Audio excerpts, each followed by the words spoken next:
The vast majority of things that lay beneath our feet is the dirt of that which once existed as life.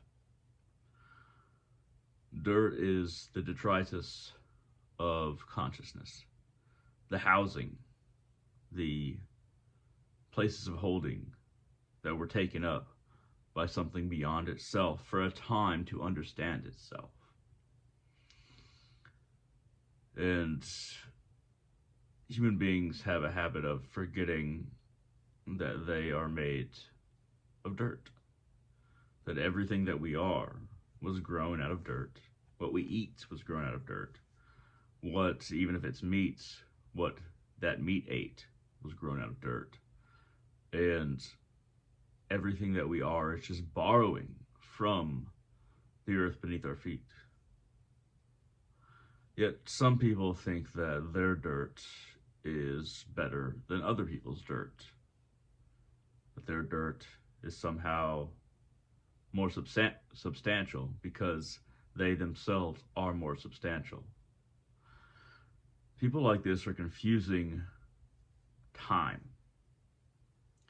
They feel as if their current status is their ultimate value, and that is not the case. Whether it be having a lot of money, whether it be being very youthful and beautiful, whether it be a rising star in whatever community that you're in, it's a misunderstanding of time that makes one think that that will last forever and that that is someone's ultimate worth. Human beings, we, even though we know we're not going to live forever, we often act as if we will, or act in the moment without thinking of the long-term repercussions. And I could go into humanity in regards to climate change or other things like that, but really it comes down to day-to-day matters as well. Saying certain things that we feel, rather than thinking about, okay, is it going to hurt this person that I know? Or perhaps, maybe the person that I know didn't really want to insult me in the way that I thought they wanted to insult me. Perhaps I need to think about what I say. A lot of people just blurt out something like, oh, well, you did this the other day. How can you accuse me of that? Um, the longer that I live, and I'm 29, but I feel much older. But I've been observing people for a long time. So the longer that I live, the more that I realize that most people are children. Um, how do I explain this? Children in the sense that they might get very excited or angry based on something very materialistic or some gripe they had with somebody else or some temporary excitement, and then they'll experience the negative curvature, heightened emotion, stimulation, then the negative curvature.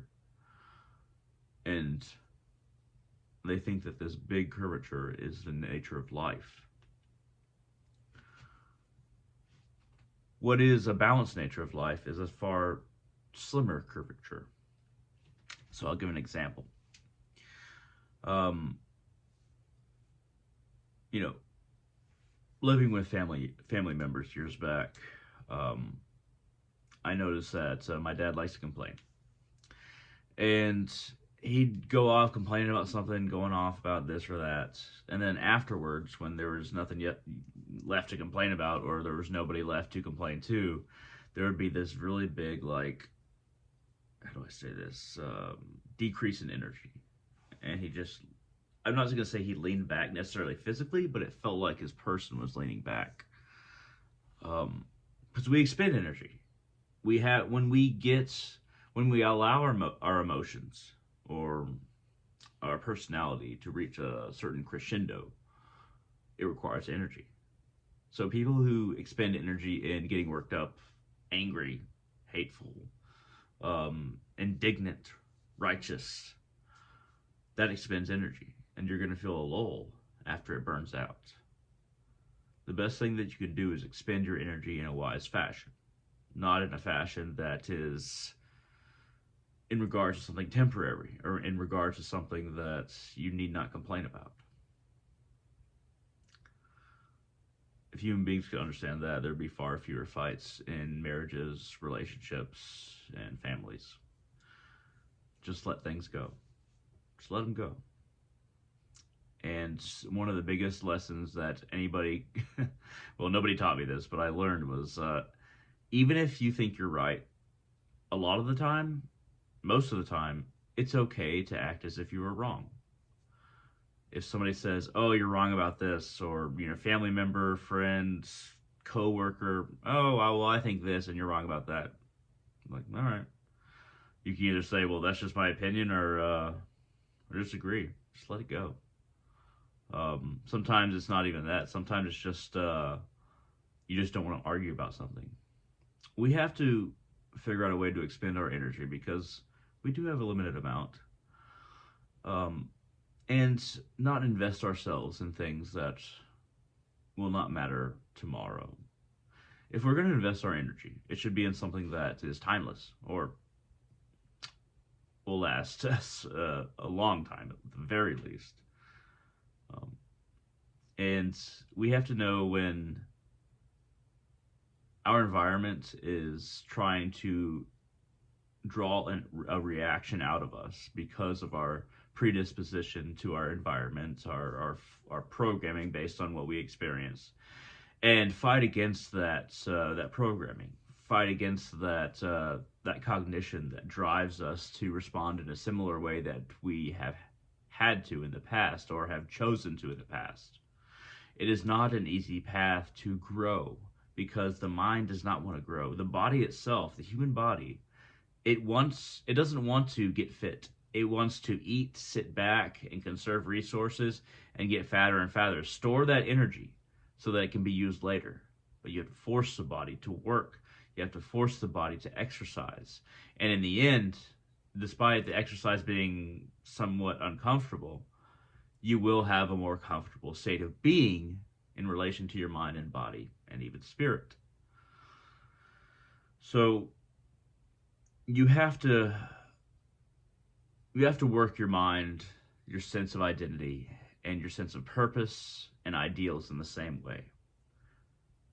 The mind wants to settle down into something that in the stage that it was at before, into other ideas that it has always been thinking. You have to push your mind.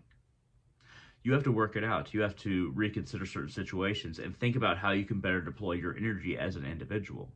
That way, the mind can be worked just like a muscle in the body and grow in its potential, but also grow in its ability. The mind itself is a muscle.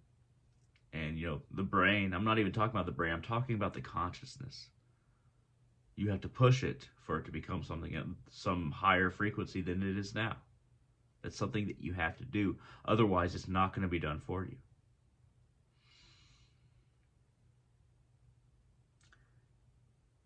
Human beings have been at the same level for quite a while, but recently, in the last several hundred years, and time is cyclical, of course, and we've been here before, and we'll be greater than we are now. We have been greater than we are now, but human beings recently, we've started to really question a lot of things in a way that we haven't in many hundreds of years. There's a new renaissance going on. Don't be too worried about us descending into an age of madness. If you perceive madness now, it is because, or chaos now, it is because we're starting to realize exactly our environment, both inner and outer. And in that realization, it takes time to come to a solution as to what to do with ourselves. So don't be afraid. Walk your path, move steadily, and find yourself. At any rate, thank you very much for watching, and hope all of you have a wonderful day.